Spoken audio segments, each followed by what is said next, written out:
Right, we should be working now. Hello, everybody. Hope you're all doing well.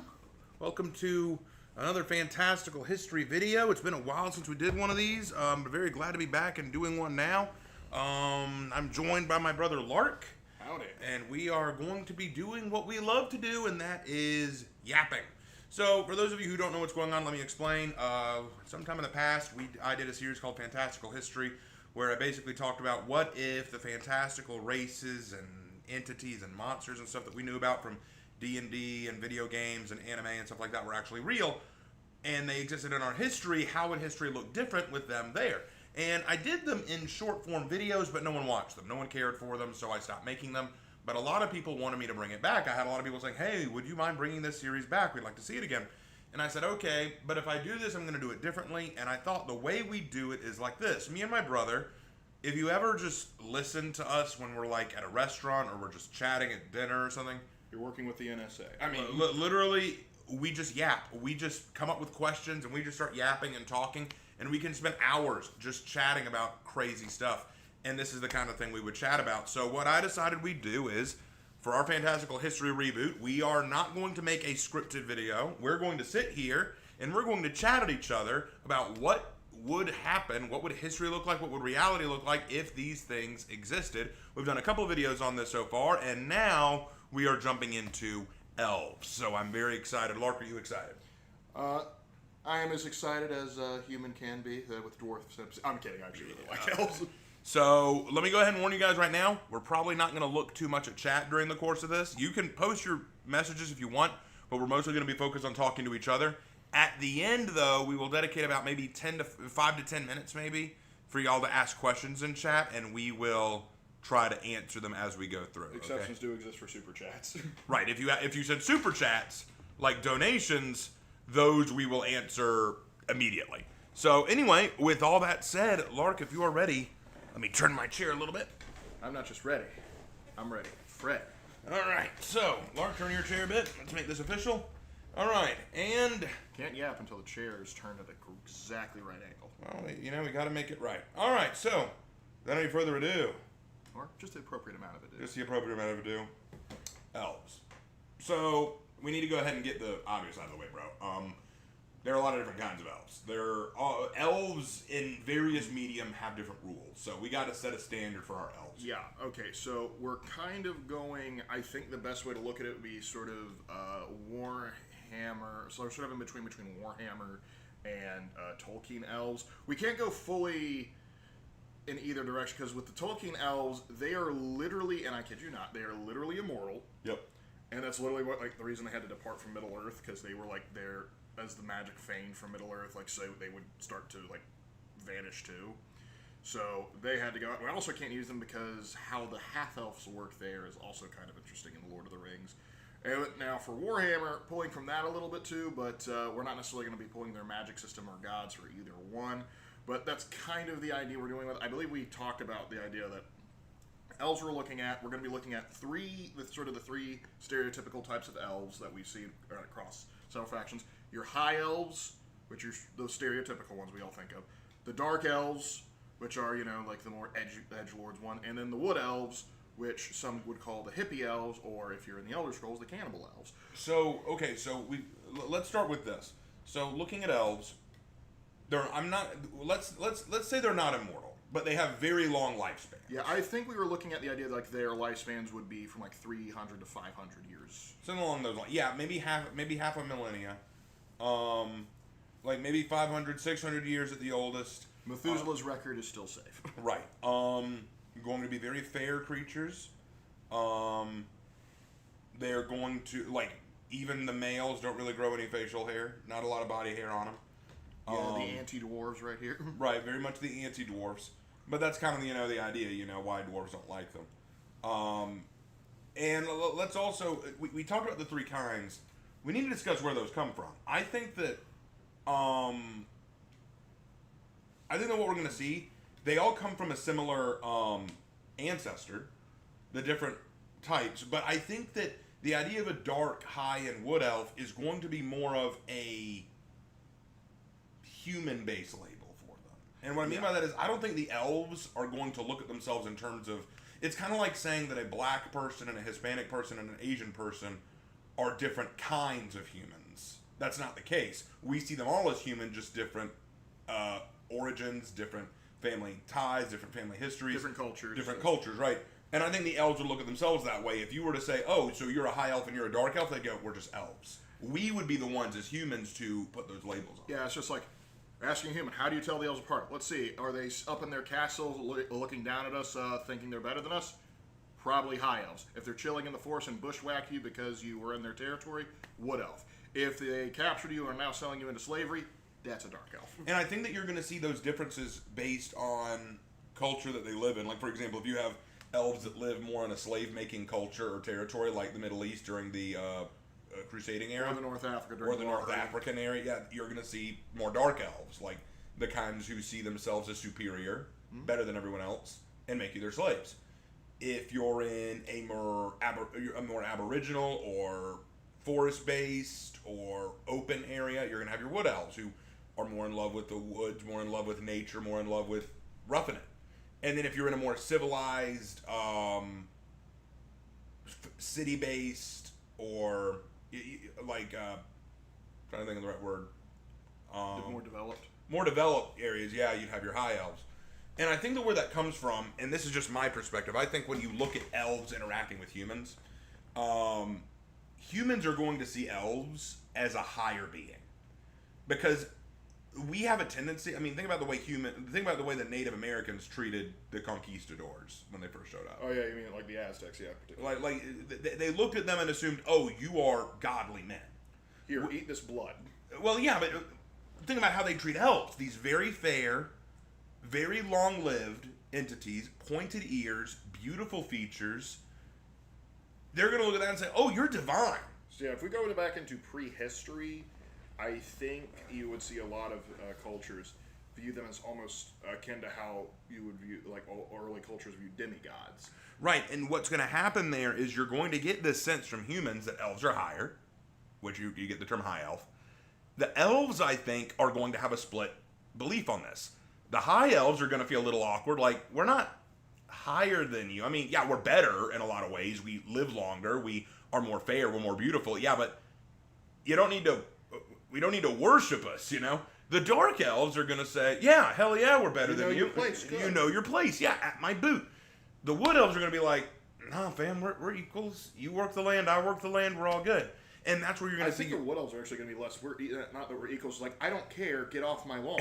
well, my point being, wood elves are more along the lines of we look at things in terms of practicality. Mm-hmm. And that's where you're going to get your different versions of elves. Not necessarily based on appearance, although appearance may impact, but more based on outlook, on how they treat others, how they treat humans. And what's weird is you could have this instance where, like, you have humans look at, like, one set of humans look at a group of elves and say, like, oh, those are high elves because they're very nice to us, they're kind to us, they help guide us down. But another group of elves, like, no, they're dark elves because they've attacked us on a few occasions. Right, and that's how you probably tell the difference. In terms of culture, like we said, the high elves are going to be more sophisticated, very much in love with the arts, with technology, with aristocracy, science, math, education. You're going to see high elves very much engrossed in culture. They wouldn't push away humanity. They'd want to understand humanity. They'd still maybe see themselves as superior, but they're going to look at, they're not going to poo-poo anything humanity does. They're just going to think that they've done better than humanity. Yeah, absolutely. Dark elves are going to be much more product close to chest kind of thing. We're better than you. You don't deserve what we have. Anything you've done is not only inferior, we're going to take it from you. It's ours now, you know? Now, the question there is, would we see any instances of elves in prehistory and to antiquity? Like, would you have, like, elves that rule over men? I think yes. I think in a lot of early societies, you're going to have cases where elves rule humanity, especially where the humans have just praised and worshipped the elves to the point that the elves just go, okay, well, then we're doing this now. And that may last for a while, but here's where I think the problem's going to come in when we look at reproduction capability. Mm-hmm. We know that humans, by the time they're in their late teens, early 20s, can start having children. Even technically earlier, but we don't. Technically earlier, but we're talking We're talking about the civilized in world. a civilized world, that's how it normally works. And then they are capable of and then they have a baby usually for 9 months. They carry a baby usually for 9 months, then give birth, and then shortly after that they can do it again and repeat the process. Elves, I think, do it differently. Elves can probably start having children probably when they're like, assuming how long it takes them to grow from childhood to adulthood. Let's say that takes 50 to 100 years. Because again, they live like 500 to 600 years. Let's say that it takes them 50 years to reach adulthood. By the time an elf is 50 years old, they're finally capable of having children. How long do you think it takes for them to carry a child? I think it would take longer than 9 months, given the amount of time it takes for them to do anything. Probably, and because that's a common thing across elf mythos and anything. It's they typically do not reproduce at the same rate that humanity does. Right. And so I think early into I'm talking when I say early antiquity, I'm talking Mesopotamia. Yeah. Egypt. No, I agree with you. My point is that at those point in times you might see elven cultures being sort of either insular, where they just occasionally interact, or you have those that are kind of ruling over. But as you have time pass and go on, when you get into your Greco-Roman era, that sort of thing, your Han Chinese, that's when you start to have societies that are either predominantly human, or the elven hierarchy has interbred so much with humanity, sort of like in the case of Numenor from Lord of the Rings. They are practically just considered human for all intents and purposes. And so humanity would start to establish itself as more of hey, the elves are really cool, and perhaps in certain cases higher, but humanity's still kind of awesome. That's when you would start to truly see a separation. Okay, yeah. So what I was saying is, in terms of elves ruling over people, it wouldn't last long.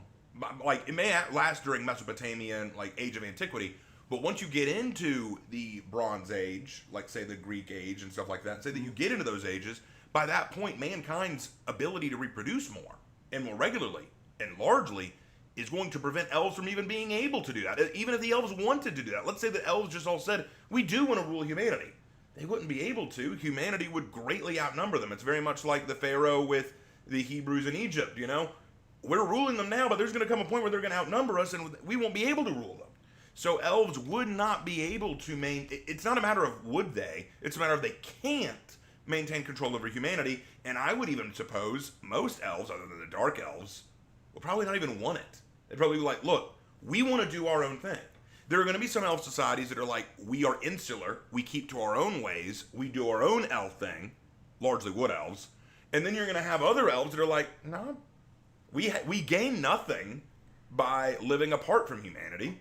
We should learn to work with humanity. Well, I think particularly the Dark Elves region, we're talking about when you see, I think the Dark Elves are truly going to more consolidate, for the most part. You might see some other areas, but along, the Tigris and Euphrates, North Africa, parts of the Nile, the Indus River Valley, I think they're going to be in those areas, not just not because, hey, the Dark Elves, that's where the dark skin is. Right. No, it's more of because those elves would be considered basically the priest kings were in our actual timeline, and so they would have grown accustomed, and that's where civilization first really started to grow, and so they would grow to a custom oh, this is the natural order, humans serve us. Yeah. And over time that would just dilute to your natural place is under my boot, right. You better behave. And that's where the dark elves come from. Whereas that's where that's that divide that we talked about. Yeah, and the high elves I think would probably more develop along those lines, in probably other parts of the Mediterranean. I think maybe around Europe largely.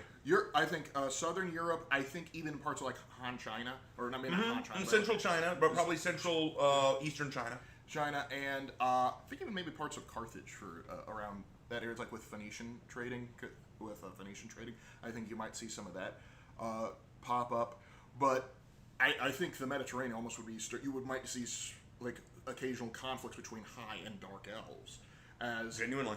As they start to get they might go whoa, why are these humans talking? Why are these humans not bowing to us? And oh, we told them they didn't have to because we sure we think we're better than them, but we don't need to boss them around. That's beneath us. And the Dark Elves are you're messing with my status quo, pal. I'm coming for you next. The thing is, I think in most cases where you have high elf versus dark elf wars or battles, the high elves are going to win more often. And the reason I say that is not because they're inherently better or stronger, but because they're going to work with humans who are going to want to support them. The dark elves are going to have human slaves, and historically speaking, slave soldiers are not quite as effective or as regularly effective as ally soldiers. Well, yeah, and another thing you're going to have to consider too is what happens for the first few century, maybe millennia, living in the Tigris and Euphrates and Nile and Indus, where you have the elves now devolving into dark elves that are running things, and you're like, well, I guess this is just the way things are. And then suddenly you make contact with like the Greeks or the Romans or the Persians or something, and they're like, well, you don't have to live like that. Right. You don't have cruel elven masters. I didn't think that was an option. Then there's also the fact that I don't think I think of the three races, dark elves would probably be the least populous. And the reason I say that is because if they do view humans as lesser, there's no way that they're going to ever interbreed with humans. Well, and I think that's important because I think that high elves and wood elves wouldn't see that as big of a deal.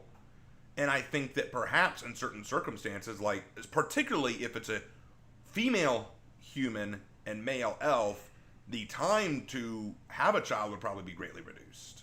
Yeah, well, I think you're right, but I also think I don't think they would deliberately marry humans or anything like that. Right. At least maybe in the early stages you might see some of that, but as like that hierarchy starts to get firmly established, you might see things. But I think you might also see something like we saw in the colonial Latin America, where you have like the peninsulars, which are like the pure-blood Europeans on top, and then you have sort of like the mixed heritage lower down. Because I think what would happen is you would have like these dark elves, like, well, obviously I'm not marrying a human, but I do have several slaves that I have my way with. Mm-hmm. And then, but of course, what happens when, a mommy and a daddy maybe don't love each other very much, but they still do the birds and the bees, you're going to have children. So you're going to start to see half-elf children start to pop up in these dark elf areas that are a little more regularly. And you could see perhaps this sort of second class of half-elves overthrow a dark elf society, like maybe some place around North Africa or along the east coast of Africa,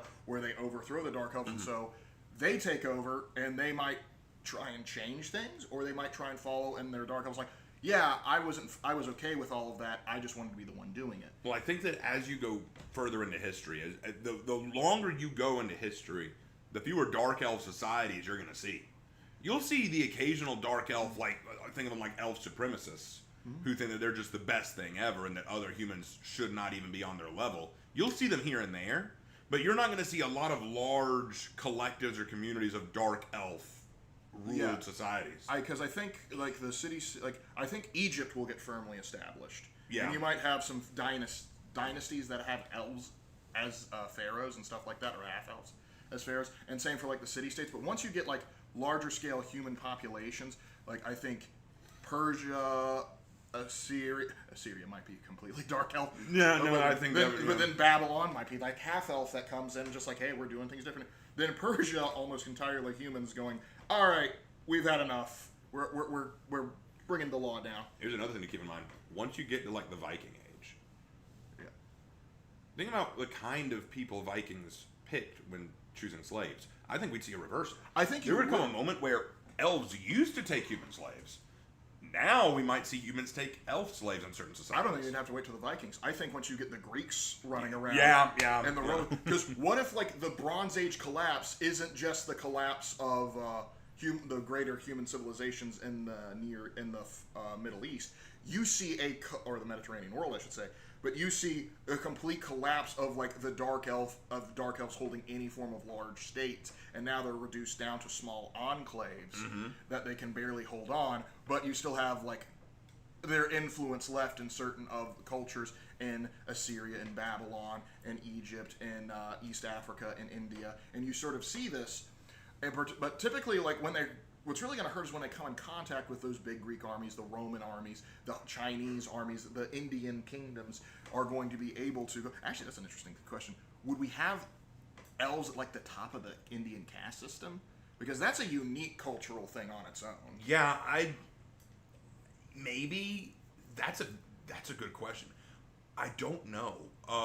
It's highly possible that in the earlier ages of their society, maybe, but and who can really say for certain? It's hard to call on that one, but I would say. But back to the point I was making, I think we would see a lot of elf slave systems, like humans trying to enslave elves. The Romans and Greeks would be fanatic about them. And and going beyond that, the Viking Age, you would see a lot of it. The Middle East, you would see a lot of it.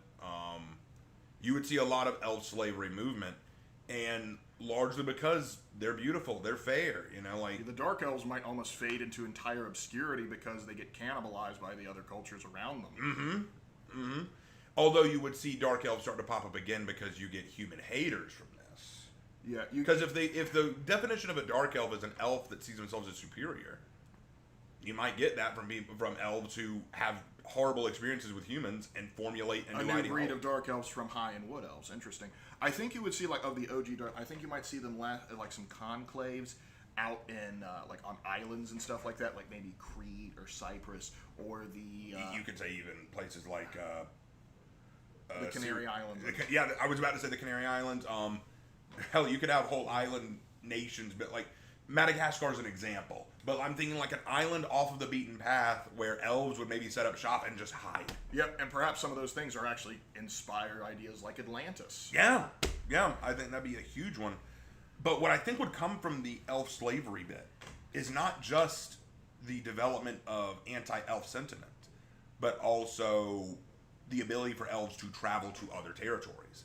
Like, think about if elves had been enslaved all the way up into the Age of Exploration. And then by the time you have exploration to the New World and the like, you have elf slaves going with people. You already have elves already in the New World. Yeah, that's an interesting thing. But before we even get to that, we got to talk about like the medieval period because Yeah, you're right. I'm getting ahead of myself. Because antiquity starts to end. I also think the Romans, particularly towards it, you might see them, a Roman general or two, try and get wealthy and attack higher wood elves and bring them back because, hey, I can make a good bit of money as them as slaves because they're going to sell more than in the average Gaul. Right. In fact, I think wood elves might be would probably ally themselves with the Druids during Caesar's campaigns in Gaul, assuming things still line up like that. Mm-hmm. And whatever Roman presence goes into Gaul, the wood elves might be considered bushwhackers, and you could see like the majority of the Celtic wood elves annihilated or sold into slavery because so hated would their bushwhacking be. But there's that. But as time progresses, you would probably have fewer high elf conclaves. Wood elves would be pushed to the limits of civilization, or the more civilized world, we should perhaps say. But well, one thing to keep in mind also, it's ironic to say this considering that dwarfish culture is so commonly associated with Jewish culture.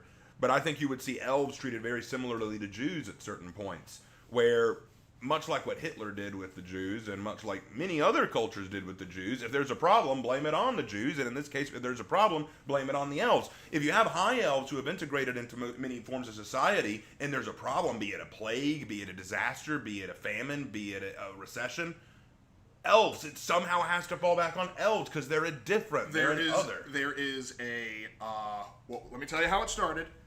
The Carthaginians hired some dark elves to fight for them in the Punic Wars. They did a little too well with Hannibal. Romans still win, but then you have Cato the Elder going, Elf de la Enda est. Well, think about it. You know, in our early period, you were talking about how during our age of antiquity, we look at elves like, oh, you're divine, you're higher than us. But after a while, humanity stops looking at things that are better than us and praising them. We look at things that are better than us and find reasons to hate them. Well, you got people like Alexander the Great and several Romans running around that are like, oh my gosh, I'm descended from the gods or whatever. I can challenge them. Because that's a common thing you see in a lot of ancient heroes. Like, they will challenge gods and demigods and monsters, and they would look at the elves and go like, I'm going to prove I am going to prove that I'm the shit by going and beating up that elf. And the elf's like, pardon, what? Which goes to the question of when you get to the medieval age and beyond, into the Renaissance even, where very much theocracy is kicking and you have a very heavy presence of the church. How do you think the early church would view elves? I think the early church, consider that we would have established that elf slavery would be a very thing. Christianity spreading in the Roman Empire was very appealing to the slave. So if you're an elf slave, you're probably going to look at Christianity and go, that right there. I can jive with it. Just like all the other races we talked about, I very much think that you would have this fantasy race be part of the early church. And thank you. Just getting some waters because I feel like this is going to be a long talk. Yeah, but yeah. I'm not saying we'd see a Pope elf anytime soon. Not ruling out the possibility, but I think we'd start off with an archbishop and we'd move our way there. But these elves would definitely be a part of it, and it would be very much a divide because if you have high elf enclaves, and I think there might be a few left, like chilling out in the mountains, or I already cut the top off. Yep, crystal light, baby. Yeah, baby. Put that in there. But these enclaves of high, maybe the occasional dark elf, would look very much down at first on these Christian elves as like, oh, you've completely like what's the difference between you and a human now? But this would also be a wild thing too, because remember, elves live a stupid long time. So that would clear up a lot of early church councils, because they'd be like, it's the Council of Nicaea, and they're like, well, what did Jesus actually say about this? And elf, well, I was there, so I can tell you with 100% certainty. You would probably have elves helping canonize the frickin' Bible. It's like, probably so, and that's going to be wild, because then it's like, as Arian is... Like, an elf apostle. We're going to get an elf apostle. And I'm like, no, think about how funny it would be. Arianism never takes off, because Arian goes up to the Council of Nicaea to go, I don't think God was divine. And Elf goes, as a guy who met him, I'm going to hit you before Santa Claus did. And so, oh my gosh, St. Nicholas could potentially be working with elves. Oh Santa my Claus God, that's how it works happens. with Santa Claus worked with... Yes! Orthodox Church laughing. I win it. We just made Santa Claus and elves canon. Let's go. Cheers, bro. I'll drink to that. Exactly.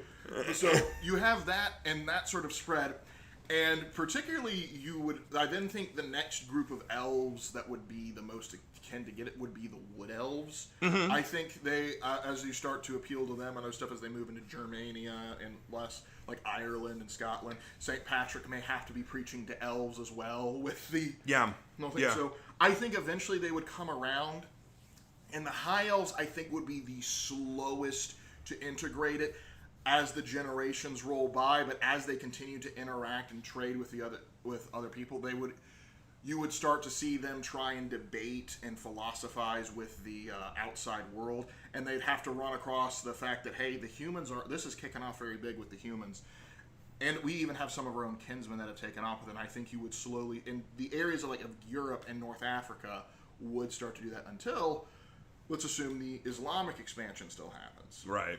Now, I think in the Islamic world, we know that once they got their big expansion off, we saw a large increase in the slave trade. Yes. I think again. That's why we called it the Islamic slave trade. I think you're going to see the elves again being prioritized for their beauty, because the Islamic world, particularly the Barbary pirates and those stuff, they targeted Europe because they liked the way the women looked. Well, they liked fair-skinned women, and the elves are the epitome of fair. So you're going to see a lot of elven women being enslaved for the sex slave market. Yep, you're going to see that, which is going to be a bit rough. But I also think you might see some dark elves, maybe those enclaves that are like on Cyprus or wherever. They look at that and go, I can actually jive with that.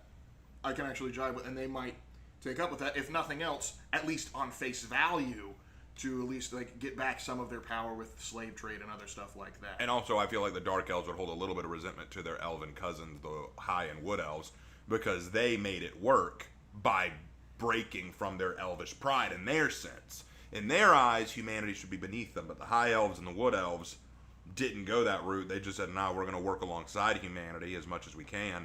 And the Dark Elves go, nah, F you, we're going to actually turn against you for that. Yeah, but then you're also... Crab bucket issue. Yeah, you're also going to get that issue because there's going to be Dark Elves that just 100% refuse to go bend the knee to the Christian West or the Islamic East. And so the Islamic pirates are going to go, well, sorry, dude, them's the break. Join, die, or enslave, and by golly, I make buck off of you. Get over here. So that leads into, after the Renaissance, that's when we get into the, do we even want to talk about the, well, we got to talk about the Industrial Age, but I was going to say the Age of Exploration. We talked about that a little bit. We talked a little bit about it. I think we need to ask the question, would have any elves have gotten over to North America, like through Beringia, before them? Would we see Native American elves, is the question, I think. I'm going to say... maybe on the whole, no. And the reason I said it is because I don't see elves as being very large, especially because keep in mind what we talked about earlier. Elves were seen in the Age of Antiquity as divine. There are going to be civilizations built around them, not them going to new areas of civilization.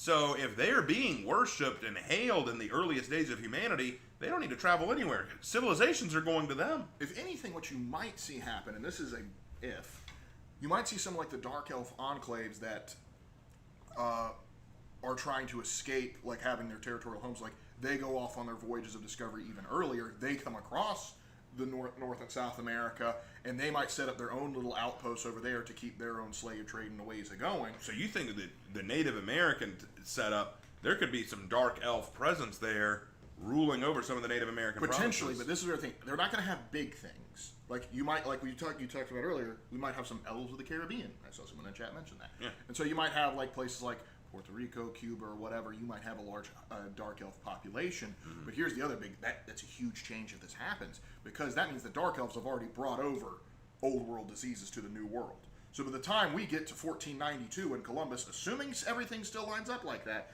whatever European explorer comes over means that the devastation of diseases isn't going to be as big. It'll still probably hit, but you're not going to see perhaps the 90% die-off rate that you have, which means early colonial attempts are going to be a little bit more challenging than they were in our timeline. That would be a problem. That would be a problem, but I still think, because it depends on how far the things goes and how far back did they go. Because if the Dark Elves run over there about 600 AD, okay, they're inoculated for the plague of Justinian. But smallpox is still going to kick him in the teeth. It does depend a lot on when they get there, and there's no way of knowing. But let's just say, let's be generous and say instead of a 90% die-off rate, you have more of a, say, 60% die-off rate. And it's going to hit the tribes in North and South America that are a little bit more insular and primitive than, say, like the heavier Mesoamerican empires like the Aztecs, the Mayans, and the Incas. As I think they might do business with some of the Dark Elves in there, which means the conquistadors might have to do a bit more conquering than they did in our timeline, and they might actually see, because imagine you're a conquistador. You've just finished driving the Moors from Spain. You get up on your ship, you go over to the New World, and you see the freaking Dark Elves that you just finished expelling. That you just finished expelling along with the Muslim. You're going, oh no. Absolutely not. And what's wild is they could be just seen, like the first thing they do is they roll up, they beat the crap out of the Dark Elves, and the local Mesoamericans go, bro. Thank you. Bro. You can see people running up to them and converting to Christianity and Catholicism simply because So you can see better relations with the conquistadors and the Mesoamericans just because they may see the Dark Elves, remember what they dealt with during the Reconquista, and go, F this, and deal with those guys right away. Oh, Elves should have been in our history. Let's just be honest for a second. But then again, you might get some other stuff, because what happens, like they go up to the Aztecs, who had been trading with Dark Elves, because, like, you know, those captives aren't going to collect themselves, and suddenly they see that the Dark Elves get whacked, and they're going, oh no. Which means you might have the Aztecs put up a more fortified resistance. Instead of welcoming them with blood and cornmeal, they go, you stay the heck off our continent. We may actually get an actual war there. And so you may have to see a longer campaign and conquest of the Mexican highlands. But keep in mind, the Dark Elves won't necessarily have the technology that the Moorish Dark Elves would have. Yeah, because here's another thing. We haven't talked about Elvish technology so much. Well, I don't think that it would progress too far beyond what humanity would have at the same time. Well, that's the thing. I think they would develop things like bows and spears and swords and armor and all that relatively quicker than humans, and they would do it very well. But even slower than we talked about with the dwarves, they would be with innovating, because they're like, this was good for my grandfather, and that was 3,000 years ago. It's good enough for you. Well, think about the reason you innovate in the first place. You innovate to improve upon what your ancestor had. Like grandma, it's like kind of like grandma used this to keep her food cold. Mom used this to keep her food cold. I'm using this new thing to keep my food cold. You know. Daddy used this kind of gun to go hunting. I use this new gun to go hunting. We're always trying to one-up our ancestors, right? So elves, though, since they live so damn long, are going to stick to what they know. It's kind of like our parents, mom and dad, have a hard time adjusting to new technology, new things. They like it, but it's hard for them to adjust to because they're so used to what they had before. Elves are going to be very similar, and since they live for 500 years... I think they're going to be fine up until the Renaissance, Because they're going to look at all like the Roman inventions like aqueducts and other stuff like that. Go, yeah, checks out. Glad you picked up lessons from us. And then suddenly they're going to see some of the sailing ships go like, okay, that's a new technology. I think some of the Dark Elves did some of that. And then you're going to see stuff like gunpowder go, that's completely barbaric, but boy, is that effective. And so very much like the samurai. I hate this. Tell me more. well, the samurai were like, that is completely destructive. Pay up now. But the elves, I think, might actually have that more mythical idea. It's like, oh, those are uncivilized. We don't need those because we are so masterful at bows. And my goodness, that's a lot of gunmen. And so you're going to see, I think, ironically, the ones that would pick it up quickest would be the Dark Elves. But the thing is, I think the ones that are going to move over to the Caribbean before that advent happens. So it's very much going to be like Warhammer. Like, they're running around with crossbows. And then Conquistador or Juan over here is just like my friend. Do you not realize what century this is? Jorge, the arquebus, please. Hello, you killed my father, prepare to die.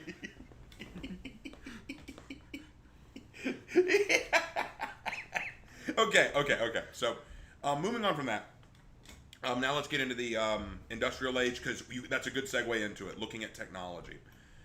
Like you said, by the time of the Renaissance, elves are probably going to realize they've been left woefully behind. They're going to either have to adapt or stay left behind. And with the industrial age, I see especially the high elves get very involved in sciences, industry, factory work, mathematics. Wood elves are going to be very against it. They're going to stay as much out of the cities as possible. They're going to mostly stay in the rural backwater areas. I think a lot of them, I think you would see a great migration almost of wood elves to North and South America to live in because they would look at the eastern woodlands of the United States and parts of the West Coast and maybe even some of the plains, depending on your wood elf. And so you're like, yes, that is an ideal place to go. And they would go out and basically live on the frontier, dreading as civilization, or rather American and European civilization, creep ever closer. I think the high elves, they are going to be big into the philosophy and mathematics and other stuff like that. They might not like how fast technology is advancing, though. They won't like the speed, but they can't deny the efficiency. No. They're also going to be relatively irritated by, because just as we saw with the industrial age, you're going to have people that were very, looked at the old times, the old nature as a very romanticized way.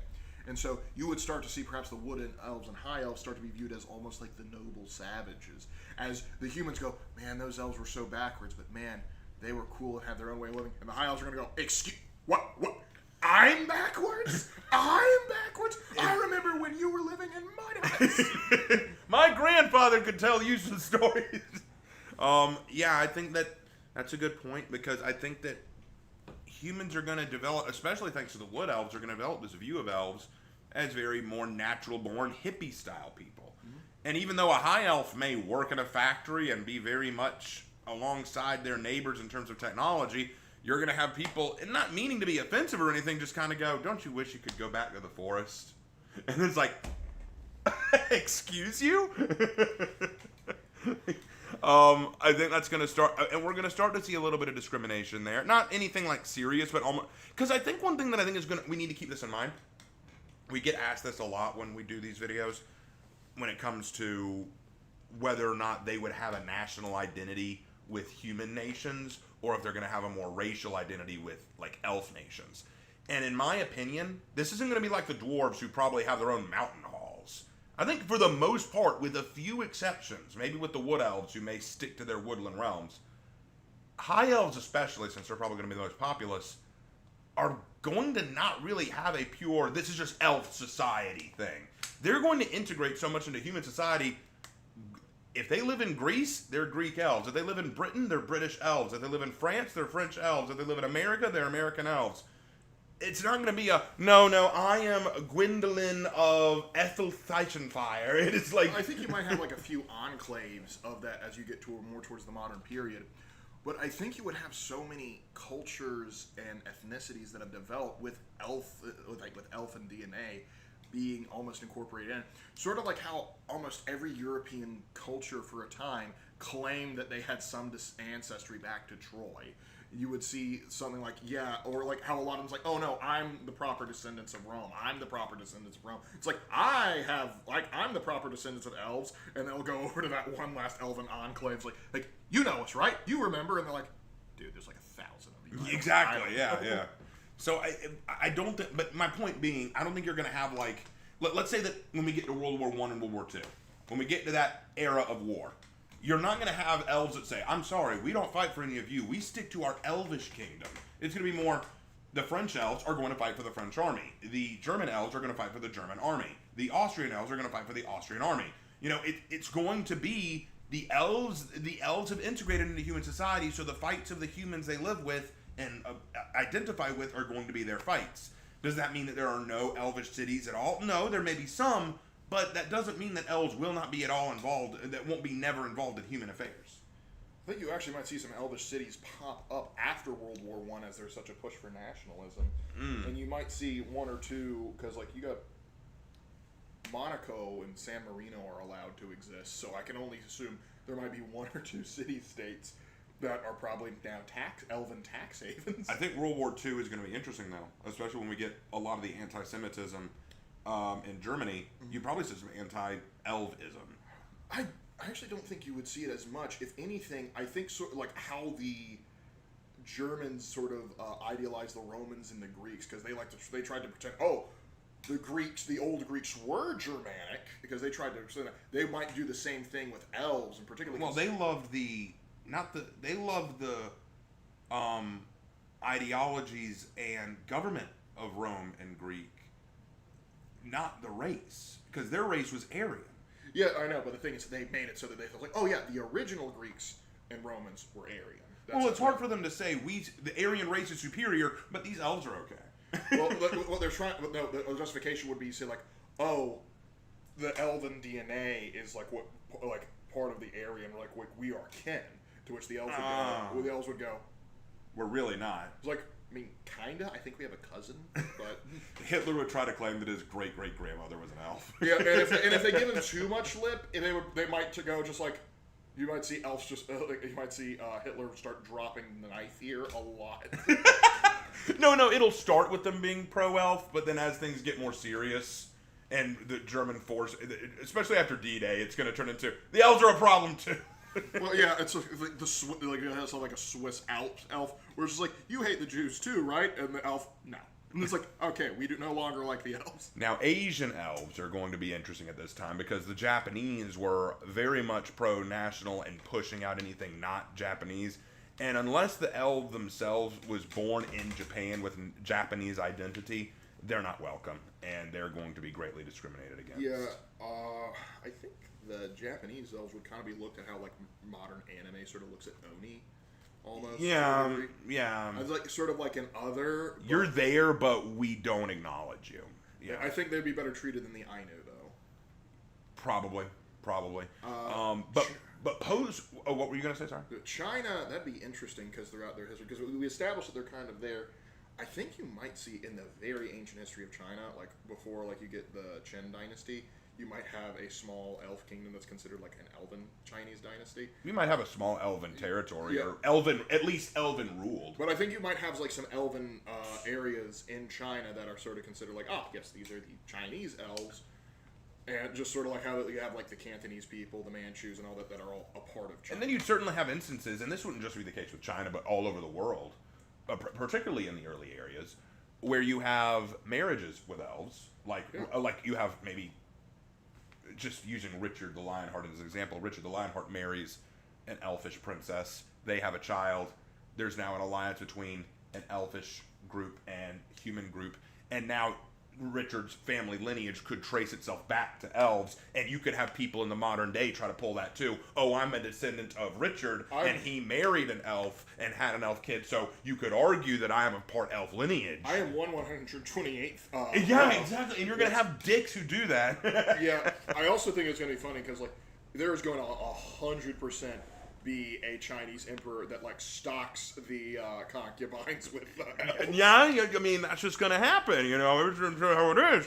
But okay, so after World War II, and we get into the Cold War era, I don't see a lot of change there. it's going to be more of the same. Elves are going to kind of progress alongside humanity. When we get to the, I think the real question now is going to be when we get into, let's say, the civil rights era. When we get into the civil rights movement, I don't think, and this is just me here, we've talked about racism and discrimination in the past and what it really looked like and why it came to be. I don't think for elves it's going to look that different. I think it will be elvish treatment, and considering how long they've been integrated into the society, I think this is how the Protestant elves won't have anything to worry about in America. The Catholic elves, I think, might get a little bit of look back like the Italians and the Irish did. I don't think you will see any elfin group that is treated like the African Americans were. Just because the relationship there, because like as we established, like you would have elves that have integrated heavily into this culture. You would have English explorers with elven dudes on their party. You might have Spanish conquistadors where you have a high elf toting along, going like, yes, absolutely, for Castile and Aragon. And so I think you would have those levels of integration be enough that by the time you get to the civil rights era, you might actually see Elven American elves split. Some might say, yeah, I'm on board with the civil rights era, and a bunch of other elves go like, I really don't care. However, I'm concerned that I'm with the prospect of elves fighting in the American Civil War. Well, how many laws do you think would come into place just to satiate elves? Like, think about like after the Civil War when African slaves were given their emancipation, there were laws put in place to determine segregation principles, Jim Crow laws and the like. Would we see something similar with elves? I do not think so. That's my point exactly. I don't think elves would suffer the same level of discrimination. Yeah, I don't think so. Because they've just been integrated into society so long that we're used to it. And there would not be a presupposed set of laws that would exist that would discriminate against them in the first place. Yeah, I think there would be people who think, you're a filthy knife eater. But I don't think you're going to get a large majority of people saying, hey, knife eater, fuck off, go drink from your own fountain. You're not going to see a lot of that. The elf goes, okay, goes over to this very ornate fountain. Thank you. They've got the nicest fountain. So, yeah, you enjoy that pure, crystal clear glacial water. Your water comes out of that fountain already iced. I don't. It's like everyone in America treats elves fine except this one dwarven dude. But okay, so that leads us to the modern era, and I think we can start to wrap up here. Honestly, in the modern era, elves, particularly the high and wood elves, are going to flourish. They're going to do fine. They have integrated well into society. Intermarriage between humans and elves is going to be totally feasible, possible, and even welcome. You're not going to have a whole lot of wars between humans and elves, because elves, other than the dark elves, who are just going to... You're going to see bits and pieces of them spread throughout. There's going to be small areas of them in certain parts of the world. But overall, elves are going to exist alongside humans very easily. Half elves are going to be very normal. I don't see a lot of problems. Yeah. I think there would be some interesting just due to the lifespans. And I think there's going to be some jealousy, of course, but I think there's going to be a thing of like take for example, let's say look at the American government system. What if you get a Chief Justice High Elf? Because now they literally Supreme Court justice members do not leave until they either A, retire or B, die. So you can have an elf literally who joined the Supreme Court when the nation was first founded, and it's still there. He's still the Chief Justice, and he's looking at all these people like, if you would have just listened to me throughout this thing, we would have been just fine. But no. But that means elves are going to get top priority from any president. Yeah, because that definitely you might see all of the Supreme Court justices are elves. Why? Because the president knows once I get that elf in there, he's never getting out. So we probably see some changes in the judicial system, probably just to accommodate for that. Yeah. That also might mean legal status for the United States goes a little bit slower because try explaining the idea of like, yes, we need to give women the right to vote to an elf that's like 200 years old. Like, why? Because women 200 years before suffrage didn't want to vote. Yeah, it's just like, my mama didn't want it. Why would You're going to hear a lot of elf women go like, we don't want to vote. Like, don't give Well, us there were that. actually a lot of human women at the same time that didn't want to. The suffragettes were a very vocal minority, but... And yet, everyone listened. Well, The face you made. They listened not because they wanted to. But I think that wraps it up. What do you think, Lark? I think because we've gotten to the modern day, unless we want to get really super analytical and like look at every single country and region of the world, which I will save that possibility for when we open to questions. Well, what I'm going to do is I'm going to give you guys 10 minutes to ask your questions. Then after that, we close the stream. So, and starting now, you have 10 minutes to send in your questions. If you have any questions, send them in, and we will try to answer them. But yeah, I enjoyed. This was a fun conversation. Oh, absolutely.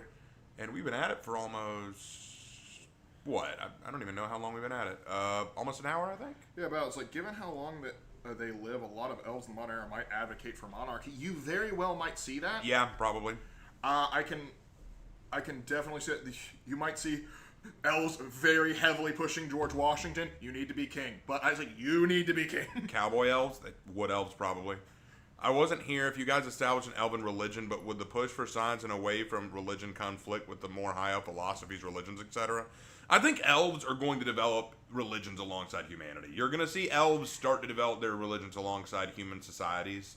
You might have early pagan beliefs from the elves, but just like human beliefs, as time goes on, those are going to fade away, I feel like. Yeah, I think so too. I think the larger religions are going to absorb them, as we talked about. But I think another issue is like the science or whatever. Take the high elves in particular; they're going to be masters of philosophy, being able to study amongst people. Like imagine an elf that say studied under Thomas Aquinas, so like he's getting up there in years, and someone tells him runs off some nonsensical argument against religion, and he's like, let me tell you why you're wrong from my first-hand account with some. Do high elves live longer than the other two elves? No, I don't think so. No, we established that they are not physically different. They are ideologically different. High elves are elves that have decided to embrace human civilization fully. Dark elves are elves that see humans as beneath them, and wood elves are elves that more in line with nature and living rural lifestyles. I think you would see the high elves have the highest life expectancy, not necessarily lifespan, but life expectancy, because they're going to be more integrated into civilization, human society. Dark elves, I think, will eventually die out because of their more violent nature, or their more violent civilizations. Wood elves living more rugged lifestyles are going to have a higher mortality rate just because they're living on the periphery, they're living on the frontier. Do you think due to interbreeding, we might end up getting some sort of equalization of the lifespan? For half elves. For half elves, yeah, probably, but I mean, not between elves and humans. You might see something like akin to the actual Numenorian thing go around, where you have enough elven DNA in them that the average lifespan for certain human cultures might be something, instead of hey, you live to 80 to 100, you live to 100 to 120. How many religions would have started from mankind confusing elves as gods? I think a few. A few, but they wouldn't have lasted. What if an elf, due to a succession crisis, inherited a human kingdom? What might the fallout be? If there was a succession crisis, if they were in line to take the throne, it would have the same problems as a human from a success. Succession crises are crises for a reason. That would be interesting though, because he takes over. You have Elven King, let's just say, of France. Right. You have a bunch of humans glaring daggers at him for going when are you gonna die? And he's like, now for a couple of months. You better get used to it. When he finally dies, now everyone's chasing the genealogy. Okay, who gets it now? Would an elf on a shelf be considered a slur? Yes. I don't, just because. I feel like that's a sleazy bar. What if we had a 500-year-old podcast with Joe Rogan that'd be awesome. Gosh, the elf on Joe Rogan was like, so you met Leonardo da Vinci? Dude, yeah. he was my tutor. He was so cool. History would be a wonderful topic. You'd get lots of elf history teachers. Elf wine and food. Oh, so what they eat and what they drink. So the typical idea of elves is that they're vegetarians. You get that a lot from Tolkien's view of them. I don't think that's the case. I think elves are going to enjoy themselves some meat, alcohol, wine.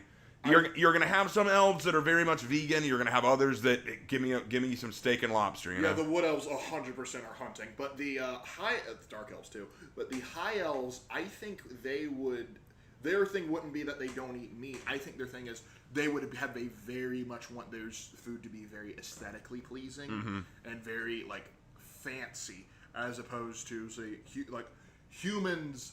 They might look down as like, oh, they don't need as much. I think this. Maybe you can explain this better, but sort of like the difference between Korean and Japanese cuisine, if you will. Yeah. The Japanese are very big into the aesthetic look of their meal, whereas the Koreans, not that aesthetics aren't important, it's just we care far more about taste than the aesthetic. How do you think it would go if elves were part of the Mongol Empire? The Mongolians integrated many cultures into their empire. It wouldn't surprise me if there were elves that got wrapped up in that too. Since it is kind of a stereotype that all elves were archers, how many ancient militaries will have elven archers in their ranks? 100%. Archers were an important part of medieval military, so of course they'd have elven archers. Yeah, they could. The English might be like with their long bowmen, seeing a bunch of elven mercenaries, and they're going, write that down, write that down. And I don't even think they'd just be limited to archery. I think you'd have elvish lancers, elvish swordsmen, elvish gunmen. I don't think they just say, hey, you're an elf, grab a bow. You know, I don't think they do that. I can't wait for the wood elves to start getting Kentucky rifles and going. It's like, how did the Revolutionary War? Well, we had Bubba over here, the wood elf. He got in the tree, and and Daniel Morgan gave him a rifle. I now have a mental image of a redneck wood elf. Like, well, that's Bubba, that's Cletus, and that's our buddy Clem. Clem looks like an elf, ain't that right, Clem? He's like, I'm an elf, you nincompoop. Yeah, you keep saying that. I don't buy it. Well, I got the ears, you son bitch. No, he's gonna have so it's gonna be wild. You're gonna have yeah, that's Grandpappy. He's an elf, and how does he talk? And he talks like with an English bro because he came over with the English. Yes, that'd be perfect. Elven weapons such as swords and axes, Raven. Yeah, why not? Why not? Oh, you're saying like elvish design? I mean, yeah, sure. Sure, you might have, especially with the wood elves. I think that they build their own kind. Sort of like with dwarves, elven artifacts and weapons would be very much prized. I think what you're going to see is wood elves would try to build their tools and weapons modeled after what they would see as elfish styling, whereas high elves are going to look more like, they're going to have their own styling, but they're going to look very much like human versions because they've integrated into human society. Yep. Yeah, Bubba of the redneck beard. Y'all have 3 minutes left. 3 minutes left. Let's get some more. If you have any other questions, get them in now. You might stop. You're stopping to watch? Yeah. Or you're watching the stop? Both, actually. Wood elf in his F-150 with a 45 on his hip. Yes. Absolutely. Spit in Copenhagen while he goes. Yeah, that's your new young hip elf. Yeah. Even if we shorten the lifespan of the average elf from 500 to 300 years, that's still an incredible amount of time. Yeah, because like you would have Revolutionary War veteran elves that are walking around now going, man, let me tell you, that was wild. Would elves be in the U.S. government? Probably. We talked about the idea of one being a Supreme Court justice from day one, all the way now. We're still on the first round. What do you think would be the most common religion amongst elves? Honestly, I think Christianity. Particularly Protestantism. I think in the Far East, I think it would be Buddhism. In the Far East, Buddhism, but I'm talking about in the Western society. Yeah, in Western society, I think you would see the High Elves and Wood Elves predominantly adopt some form of Christianity. And I do think that you would see them break along the lines of the schism, which would actually get very interesting, as you would have, during the Protestant Reformation, you had, some bishops going, hey, well, Rome declares this, and one elf goes, I was around when you said the opposite. Exactly. And you have other elves that'll go well, you just didn't understand it right. I was there too, and they get in a fist. Yep. I remember seeing something saying elves would blow their eardrums out due to how sensitive their eardrums were. Wanted to hear thoughts on it. So that is assuming that elven ears are more sensitive than humans, and that is based on the fact that their ears are longer. But I don't know if they necessarily have more sensitive ears. If they do have more sensitive ears, then yeah, firearms and fireworks and things like that are going to be annoying for them. But I think that's why earplugs exist. Yeah, but there you go. I don't think it would be that big a deal for them. I also think, this is just something I thought about, they would all have pointed ears. But I think the elves that live in northern climates would have smaller ears, where elves that live in warmer climates have larger ears, because of how heat dispersion works. Right. Raven as a half elf, Hannah's laughing. If I was a half elf and I looked more feminine, yes, Hannah would find that funny. If I was a young warthog. Would a lot of humans be integrated into elvish society? The inverse, actually. The inverse. I think it'd be the reverse of that. Would elves occupy more philosophical occupations, or would they work the same dirty things as humans? Probably they would do a lot of the same things, but I think that you'd see a lot more in philosophy. I think the wood elves would be a little bit more blue collar. I think you see, like, the ones that, like, came up out of slavery and that tradition, particularly in the earliest, they would be more hands-on, because they would have been used for menial labor way back in the day, and so you might see some of them do it. But I do think you're going to see a lot of elven warriors, a lot of elven philosophers. Then eventually you're going to see elven scientists and other stuff like that. Elven architects are also going to be very much prized, and I can see elven architects in the modern day being very irritated with all the red tape they have to go through. All right, time is up. Last question: do you see an elf being president? Yeah, I think. In theory, because the presidential position is not one built on lifespan; it's built on term. So they would. It's not like, oh man, we have an elf and they live for 300 or 500 years. We're stuck with them. No, they're only in there for 4 years. So yeah. Okay, did we discuss if elves would have magic or be heavy into mysticism? When we do these videos, we don't talk about magic. Because that is such an X factor. That is a huge X factor, because if we bring magic in for elves, we got to bring it in for humans. What we will eventually do is probably do 1 or 2 videos just built around magic itself. We'd actually honestly look down at different magic systems, like what if you had D&D style, Avatar: Last Airbender, Harry Potter, stuff like that. Harry Potter.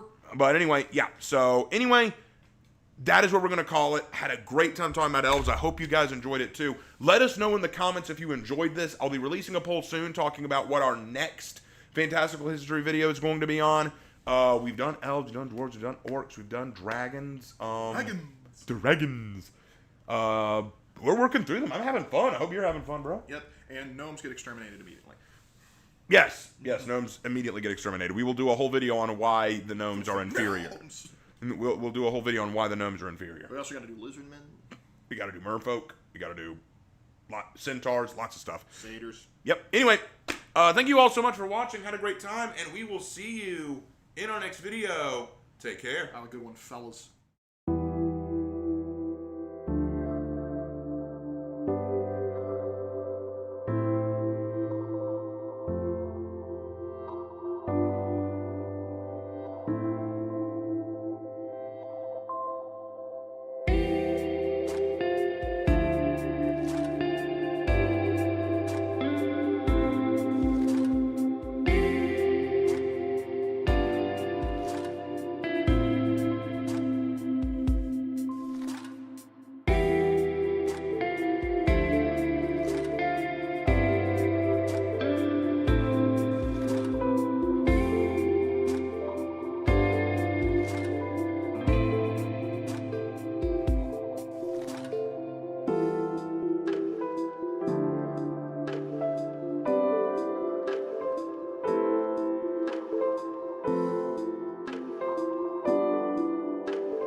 you